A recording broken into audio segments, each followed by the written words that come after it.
Merci, merci à vous de nous suivre donc pour la conclusion de cette sixième séquence, puisque nous avons commencé au mois de février, nous terminons là début juillet.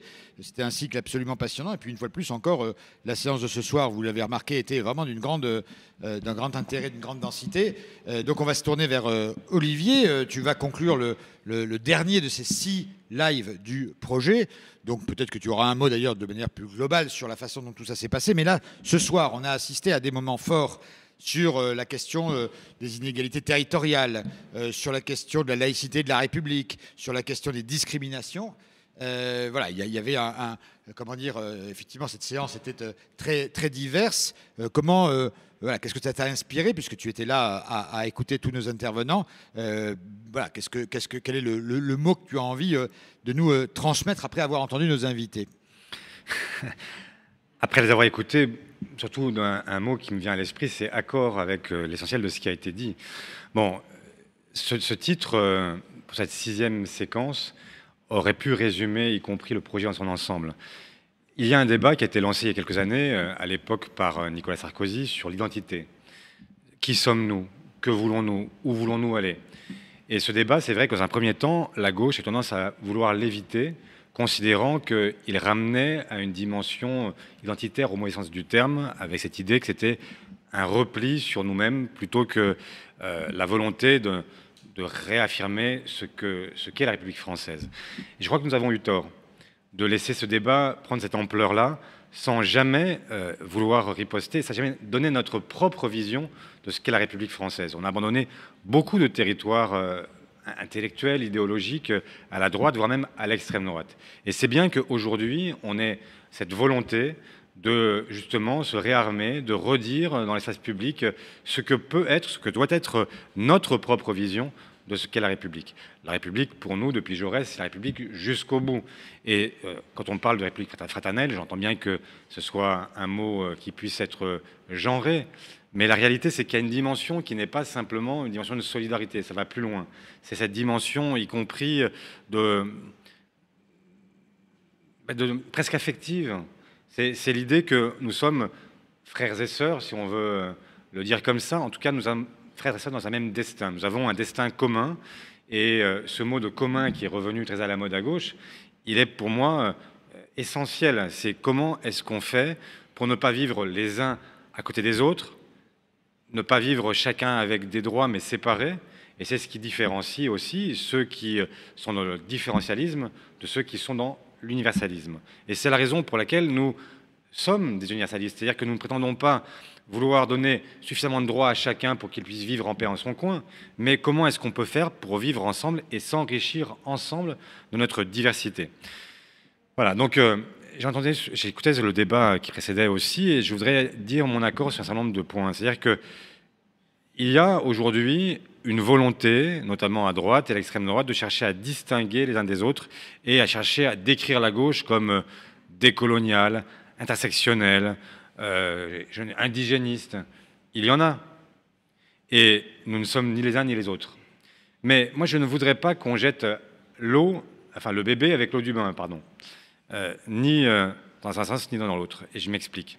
Je ne voudrais pas qu'on puisse considérer désormais que quand on est dans une approche intersectionnelle, on est forcément contre la République. Ce qui est gênant, ce qui est même à combattre, c'est quand vous avez des gens qui tirent de ces travaux sociologiques intersectionnels la conclusion qu'il faudrait en finir avec justement la République universelle. Ça, c'est une ineptie. Et ça a été dit par les uns et par les autres. En fait, il y a un héritage. L'histoire républicaine n'est pas exemple de tout reproche. Il y a eu des erreurs, il y a eu des fautes, il y a eu des crimes. Mais ça ne veut pas dire que l'idée républicaine elle-même soit à jeter avec les crimes qu'on a pu commettre en son nom. Ça n'a rien à voir. Et j'en veux pour preuve d'ailleurs que celles et ceux qui aujourd'hui se disent décoloniaux, s'ils relisent celles et ceux qui se sont battus pour la décolonisation, ils ont utilisé au contraire l'idée républicaine pour se révolter contre ceux qui ne l'appliquaient pas aux colonies. Et c'est au nom de cet idéal républicain, utilisant y compris tout ce que nous avions inventé, les droits de l'homme et du citoyen, bref, tout ce qui faisait la force du message républicain, ils l'ont utilisée contre les colonisateurs en expliquant que ces droits qu'on avait accordés à l'homme blanc, il fallait l'accorder aussi à l'homme de couleur, à l'homme et la femme, pardon, de couleur, et faire en sorte que ces principes s'appliquent de manière effectivement universelle. Et donc voilà ce qu'il faut en retenir. Et quand aujourd'hui on a des gens qui nous interrogent, qui viennent y compris se confronter à ce que nous sommes en expliquant que la République n'est pas bonne mère pour tous ses enfants, ben, il faut en retenir l'essentiel. Le bon message, c'est effectivement qu'il y a encore des discriminations, il y a encore des injustices, qu'il y a encore des inégalités criantes qui doivent être combattues fermement, sauf à être sur une parole d'autorité, en expliquant tous les jours au nom de la République, voilà ce que. Mais ça, c'est une parole qui devient inopérante et qui n'est plus entendue. Donc voilà ce que nous devons nous porter.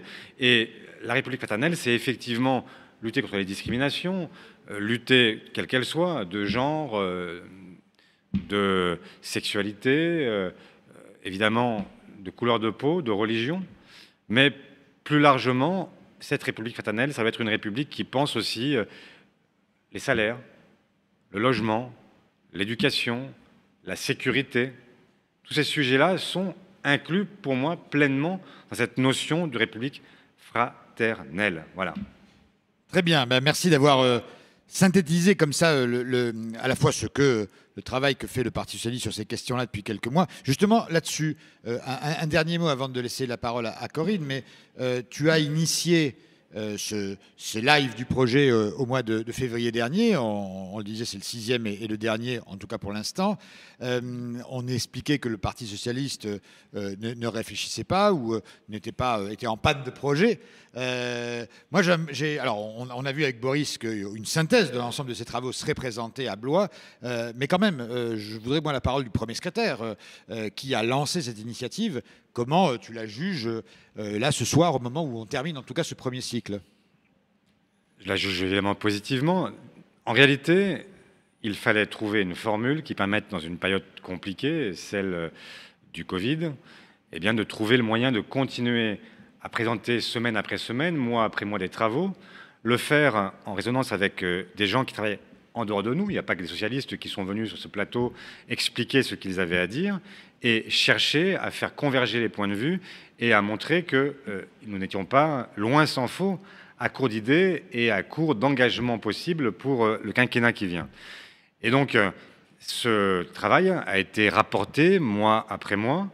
Il a fait l'objet aussi de l'ouverture d'un site, rendez-vous2022.fr, sur lequel on pouvait voter, amender, et sur lequel on va pouvoir continuer à voter et à amender jusqu'à l'Université d'été de Blois. Et nous aurons ensuite, et Corinne va raconter tout ça mieux que moi, mais on votera sur le projet et on pourra, y compris dans les sections, dans les fédérations, continuer à l'amender. C'est un processus que nous avons voulu ouvert, itératif. Nous avons d'ailleurs adressé à chaque fois le produit de nos travaux aux organisations syndicales, associatives, ONG, partenaires politiques, parce que nous voulons justement avoir ce rapport. Parce qu'en réalité, la question d'un projet, elle va engager un parti, elle va engager un ou une candidate, mais ça ne suffira pas. Il va falloir le faire partager par des Français pour gagner une élection présidentielle et des élections législatives, mais ça ne suffira toujours pas. Parce qu'on sait très bien aujourd'hui, il y a l'abstention, mais au-delà de l'abstention, il y a le fait que par les mécanismes de la Ve République, on peut très bien obtenir une majorité à l'Assemblée sans avoir de majorité politique, sociale dans le pays. Et donc, si on veut véritablement transformer, sur tous les sujets qu'on évoque, ce sont des sujets qui sont parfois des sujets, même des sujets symboliques, mais des sujets qui sont très difficiles à manœuvrer et qui vont heurter parce qu'il y a des ruptures à opérer sur le plan social, sociétal, écologique, démocratique. Bon, ça va être parfois compliqué. Et pour l'obtenir, pour arriver à ne pas être dans la même situation qu'Emmanuel Macron, dont on va vanter, enfin, dont d'autres vanteront le bilan pendant les prochains mois, mais la réalité de Macron, c'est qu'il aura en réalité assez peu fait. Il aura voulu faire un certain nombre de choses. Et d'ailleurs, on voit bien que sur la réforme des retraites, il veut encore faire la démonstration qu'il réforme parce qu'il a fait, en début de quinquennat, de mauvaises réformes, mais après, il s'est arrêté. parce qu'il a été confronté au réel. Et le réel, c'était quoi? C'était les Gilets jaunes, c'était le mouvement social sur les retraites, ça a été ensuite l'épidémie de la Covid, et donc il a été beaucoup empêché. Donc que voulons-nous, nous, la gauche? Est-ce qu'on veut avoir simplement la joie d'une soirée, place de la Bastille, où on se rassemble et on se dit on a gagné, on a gagné? Ou est-ce qu'on veut véritablement transformer ce pays, assumer les grandes transformations, assumer les grandes transitions nécessaires? Eh bien, si on le souhaite, il faut partager le plus largement possible. Et ça ne peut pas se faire dans le cadre étroit d'une seule formation politique. Donc, il faudra continuer à aller au-devant des autres, chercher à rassembler le plus largement possible, faire en sorte que ce que nous disons soit amplement partagé. Autrement, nous serons condamnés à gérer les affaires courantes. Et franchement, revenir au pouvoir pour gérer les affaires courantes, c'est non merci. Bon, ben en tout cas, merci. Oui, merci pour ce live. Corinne, tu vas conclure finalement ce processus dont tu as été toi aussi maître d'œuvre, puisque tu as, comment dire, à la fois lancé cette réflexion, puis en même temps géré toute la participation dont on parlait là, le site, il y a eu une vraie dynamique autour de cela, et puis c'est pas fini. Et donc, dis-nous la suite peut-être de ce processus qui a été inauguré il y a 6 mois. Oui, alors j'ai évidemment pas fait ça toute seule avec tous les secrétaires nationaux que je veux remercier chaleureusement pour tout le travail qu'ils ont consacré à ces productions. Et donc je voulais vous rappeler quand même, on a fait ça en 6 étapes, 6 livrets. Donc on a commencé par l'emploi, on a continué avec la santé, la justice écologique, l'éducation, grandir dans la République émancipatrice, questions démocratiques, et puis ce soir, donc, la République fraternelle. Donc, tous ces 6 livrets, vous pourrez les retrouver sur le site rendez-vous2022.fr. Le dernier, République fraternelle, sera disponible dans quelques jours, avec aussi les propositions clés sur lesquelles vous pourrez voter. Donc, sur le site rendez-vous2022.fr, nous vous invitons à continuer à commenter, à voter, y compris sur les livrets précédents. Maintenant que vous avez une vision globale, peut-être que ça vous incitera à peut-être classer différemment certaines propositions, à voir certaines qui rentrent mieux en résonance que d'autres. Donc c'est important aussi de faire ce travail-là. C'est un petit peu aussi vos devoirs de vacances, notamment pour les militants en particulier. Vous aurez l'occasion spécifiquement pour les militants, vous aurez toutes les informations dans les jours qui viennent, la possibilité de faire remonter des contributions supplémentaires. Nous proposerons effectivement avec Boris Vallaud une synthèse à la fin du mois d'août, et avec, on va dire, une mise en exergue des propositions phares ou des propositions peut-être les plus controversées lors des universités d'été à Blois, les 27, 28 et 29 août, et auxquels, bien sûr, vous êtes tous conviés, pas uniquement les militants. Toutes celles et ceux qui veulent venir débattre avec nous sont invités à s'inscrire. Nous les attendons, nous vous attendons très nombreux. Et puis ensuite, bien sûr, comme il s'agit du projet des socialistes, les militants auront à voter.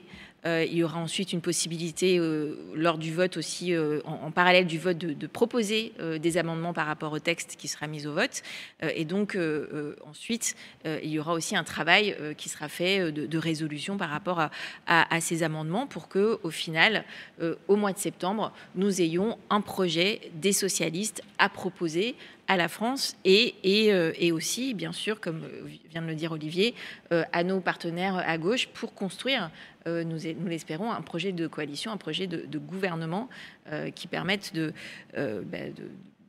partir en ordre de bataille pour les élections 2022, avec, c'est ce que nous avons, je crois, essayé de faire dans chacun de ces livrets, avec une force et une radicalité dans les ambitions, fidèles à nos valeurs, mais aussi toujours un souci de crédibilité dans les propositions et d'ancrage dans la proximité et le quotidien des Français, parce qu'il s'agit vraiment de transformer la vie de nos concitoyennes et de nos concitoyens, avec des propositions qui leur donnent envie de croire que l'action politique et la puissance publique peut encore changer leur vie, parce qu'on a aussi à faire face à cette question de l'abstention, et je crois que la question à la fois de la radicalité et de la crédibilité du projet, c'est aussi une façon de lutter contre l'abstention.